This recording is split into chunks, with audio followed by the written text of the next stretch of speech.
Hello, grade 9. This is a lesson video, continuous video, if you will, from previous lesson, which was about the star's life cycle, birth of star, and so on. Before we getting into the real lesson, let's do a little bit of recap.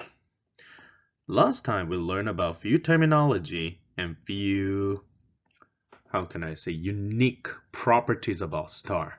For example, I want you to think about the relationship between temperature and color. If the temperature was high, what was the color that you see normally? If the temperature was low, what was the temperature that you see normally? High temperature give you something around blue spectrum. So if you remember from the video, which is about stars comparison, size comparison, if you will, there were several stars that are gigantic supergiant star that emit blue, purple to white color. Those tells me that it has a lot of high temperature. Imagine a fully turned on oven, except oven is a little low temperature, so it's not blue, but you get the analogy idea.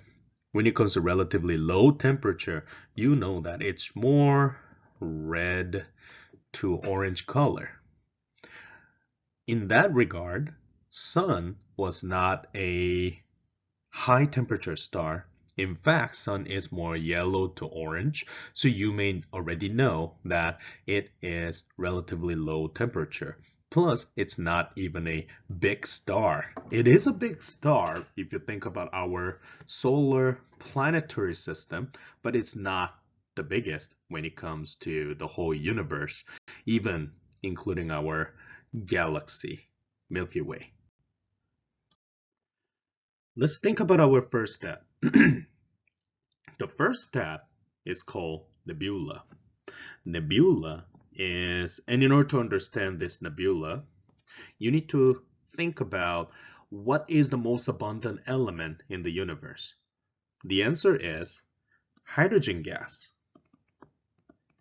Hydrogen gas, which exists as a dust particle, they are interacting with other hydrogen gas. It does not only create the friction, and you remember friction creates heat, but also as hydrogen gathers around, it creates more mass at the center.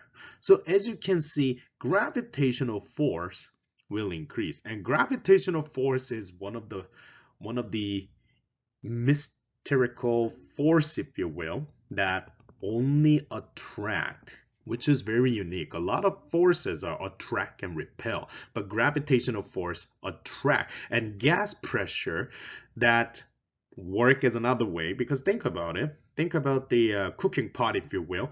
If things are contained so much at the center, then there's a repelling force, which is due to the pressure of the fluid, like liquid, if you will, gas, if you will. And think about cooking pot, the gas, well, in that case, water vapor, try to escape. So long story short, gravitational force attempting to collapse at the center of the cloud or towards the center over here, but gas pressure attempting to expand the cloud, and those coexist and create these type of mystical, or I found it beautiful, but people have different opinion, images, if you will.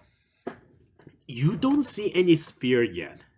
Nothing has been accumulated at this part. However, if things are getting continuously happening, aka nebula formation, then I want you to think about it. Turmoil will happen vertically, horizontally, diagonally,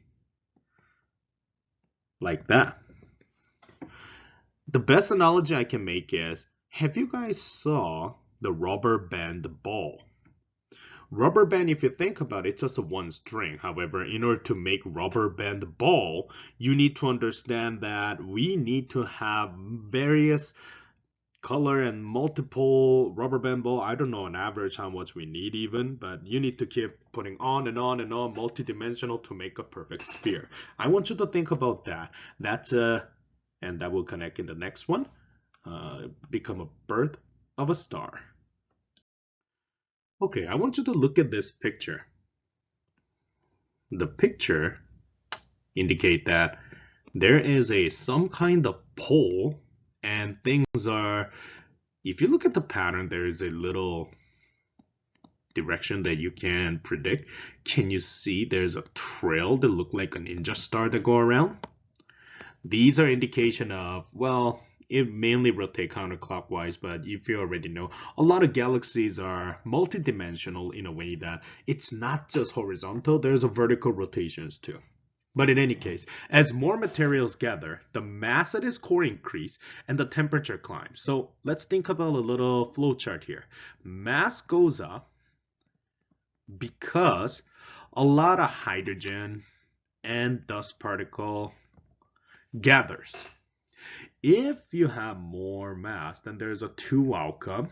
Like I mentioned, gravitational pull, gravity increases, which attract others more. That's one. And also, this coexists as a cause, if you will. A lot of gravity, a lot of mass that was already inside create a lot of friction, which cause a lot of heat. And if you have a lot of heat with the gravity, these two can work together, not counterparts that force each other off. They actually become a synergy of creating nuclear fusion. And that is what's happening at the center of the star. That is the reason why sun is glowing and emitting a lot of light. Now you understand how the temperature increases as a mass becomes bigger. It's a combination of gravitational pull and the friction.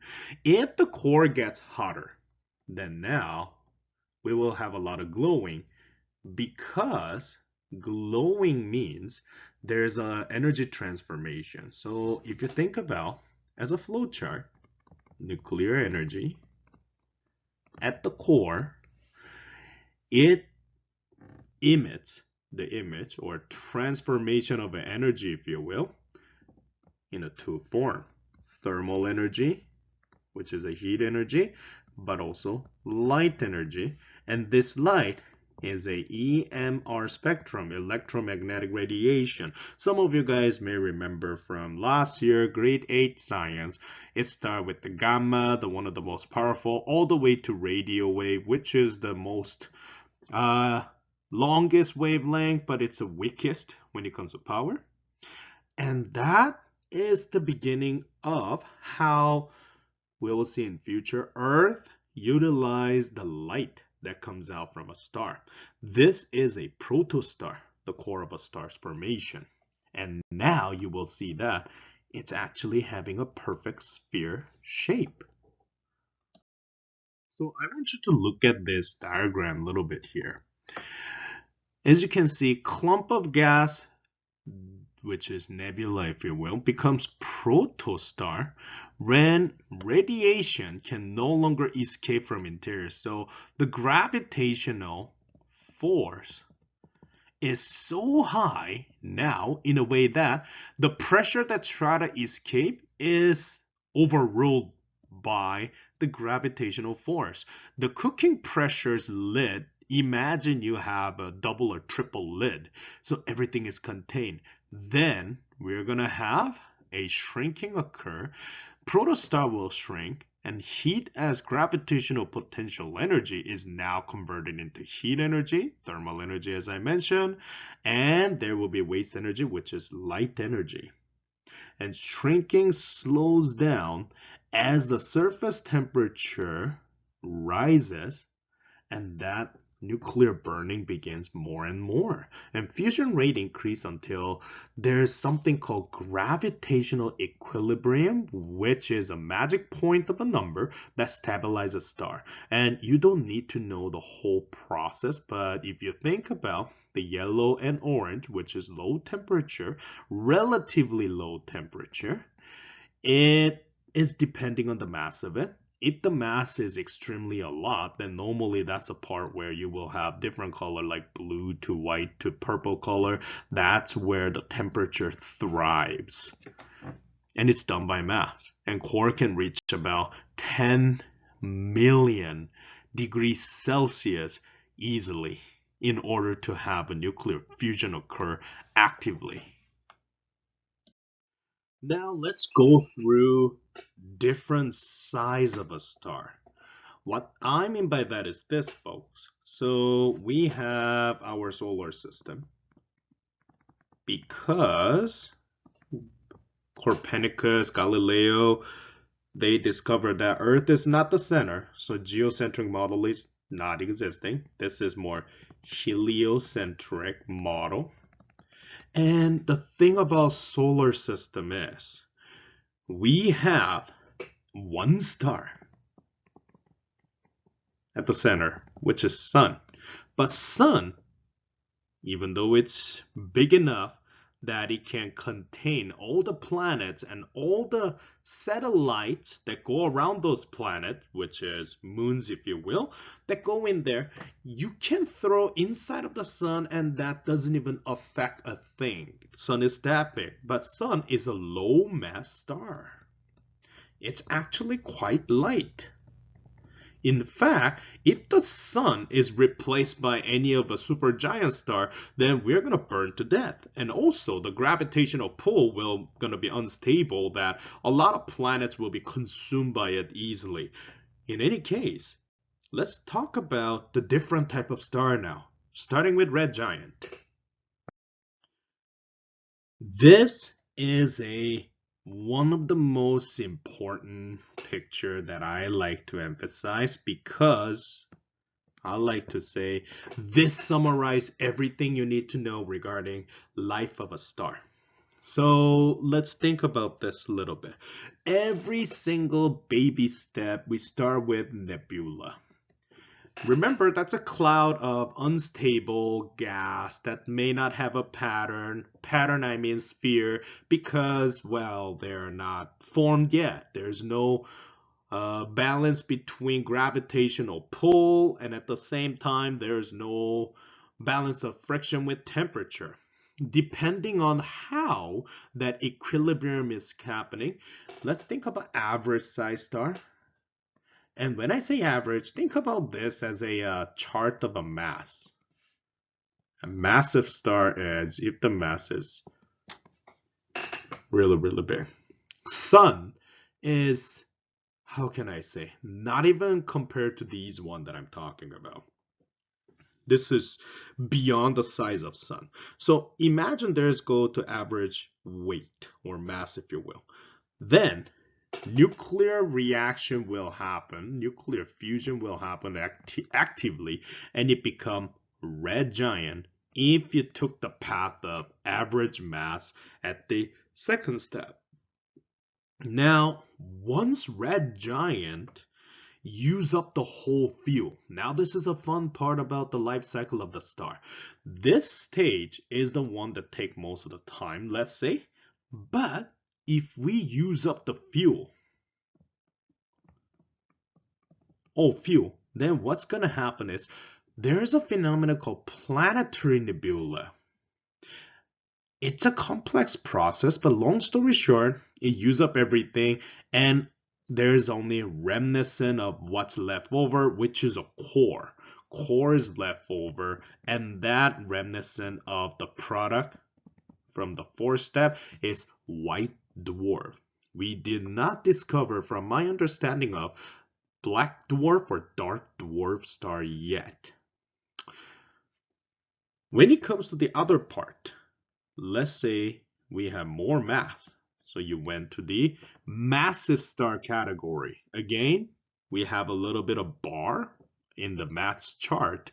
Which one is a bar for low mass and high mass, those kind of thing. Massive star is the one that provides you a lot of energy because you just have a lot of fuel compared to the other. A lot of fuel. And when they try to have a lot of stable fusion or unstoppable amount of fusion, nuclear fusion reaction, it becomes red giant. And again, it spend more time probably than the red giant on average. This is interesting part. Supernova. You may heard this before.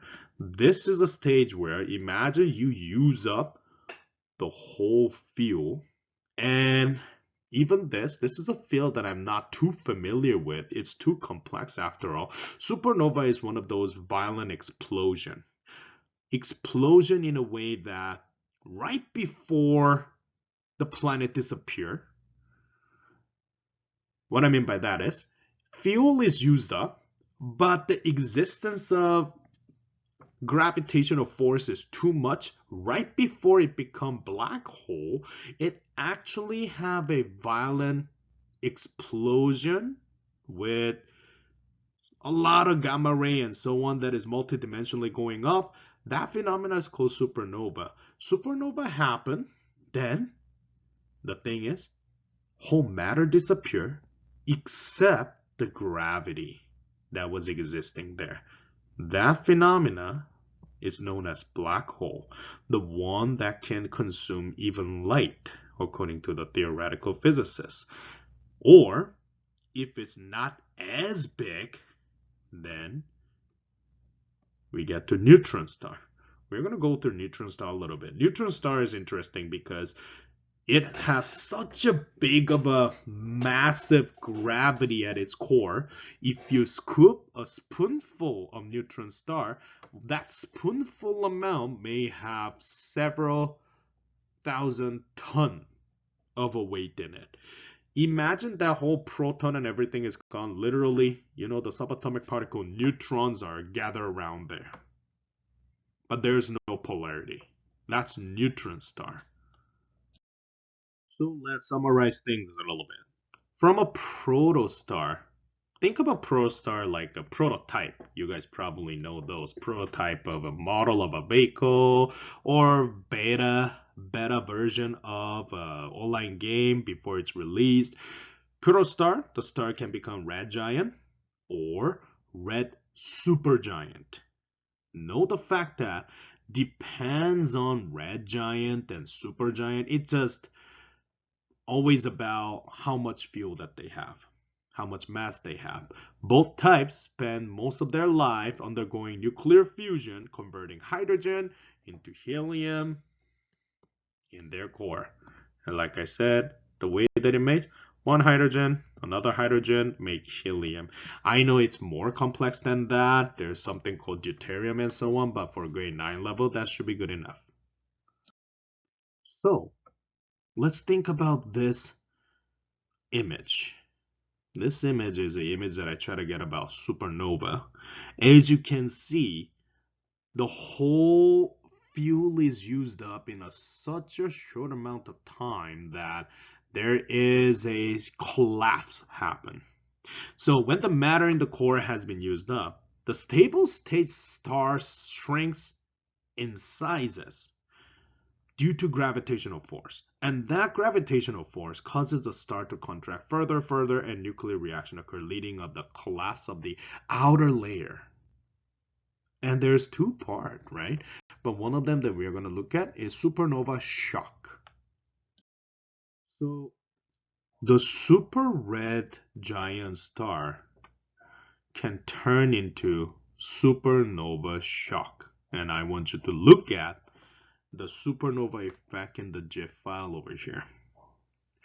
As you can see, the whole, how can I say, it's a violent explosion, and the EMR, especially gamma ray, that is emitted due to that supernova shock effect, it's just enormous. So as you can see, there's a turmoil, there's a glowing part, and the outer layer is gonna have a shock wave. And the one that's three-dimensionally explode and going off and affecting all those planets around them is known as supernova. Obviously, everything is going at a speed of light.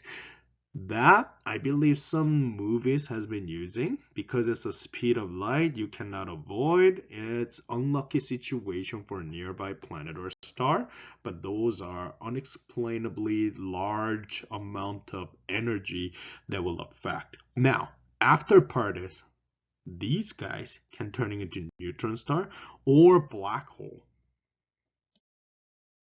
So let's think about it. How can things change? Our sun, which is relatively low mass star, will become a red giant in about 5 billion years according to the calculation of NASA. At that time, the sun's diameter may extend our past the present orbit of Mars. The final stage in a star's life occur when the nuclear reaction stops though. So something like sun, the temperature at the core no longer hot enough to keep the reaction going, and the prediction of that is it's going to turning into the white dwarf star, if you will. Thus, the sun-like star continue to shrink, gradually become nothing but the existence of certain core at the center. And according to some astronomic physicists, it takes no longer for a white dwarf to cool that, and there's no black dwarf existent having confirmed, but according to their calculation, apparently it exists. This is beyond my knowledge level. So the question is, what happened? In a massive star, the fusion reaction stops when the star collapses, and gravity causes the star's core to collapse rapidly in itself, and explosion supernova happen for the supergiant. Then it will turning into neutron star or black hole. So now we are talking about death of star. So what you see on the right side is a beam of light that look like a pole, and it has an atmosphere, outer crust, inner core. But what you see, long story short, is a neutron star. Neutron star is a collapsed core of a massive supergiant that is about 30 kilometers diameter. But remember, even though it looks small, that even one scoop of a neutron star, it's so heavy in a way that you can't even, how can I say, it's dead dense matter. So imagine there's a bunch of dead corpse. Somehow you shrink it, remain its mass, and you're trying to lift it off. It's really hard to compare, so I'm gonna play that video in future lesson. You may already seen this in either Interstellar or a few years ago when people use several stations, observatory station, if you will, on our world, and use that to take an image of the black hole. And what you see in the glowing one is actually light bands around and then being sucked in.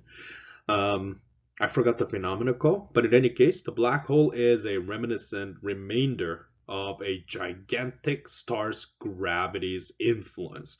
Matter's gone, but gravity exists. And that part can be explained later when I come back, and I will show using an analogy of trampoline. So in which gravity is so strong that it absorbs the light even. And the thing is, in order to escape black hole, you need to somehow exceed the speed of light, which no one discovered anything yet. And ladies and gentlemen, this is a summary. So very similar as previous one. You start with nebula, sun-like star, average star, high mass. Average star turning into red giant as a nuclear fusion occur, emit all the energy, turning into white dwarf. Theoretically, black dwarf didn't happen to see or found anything yet. Really massive star, glowing, turning into supergiant. Then supernova, the unstoppable EMR effect, impact that go multi-dimension way. Some turning into neutron star, some turning into black hole. That's a life cycle of star. And today's lesson, I am going to conclude here. I want you to work on from the first workbook, Unit E, Chapter 1.1. We have a bunch of science log activity question as a homework.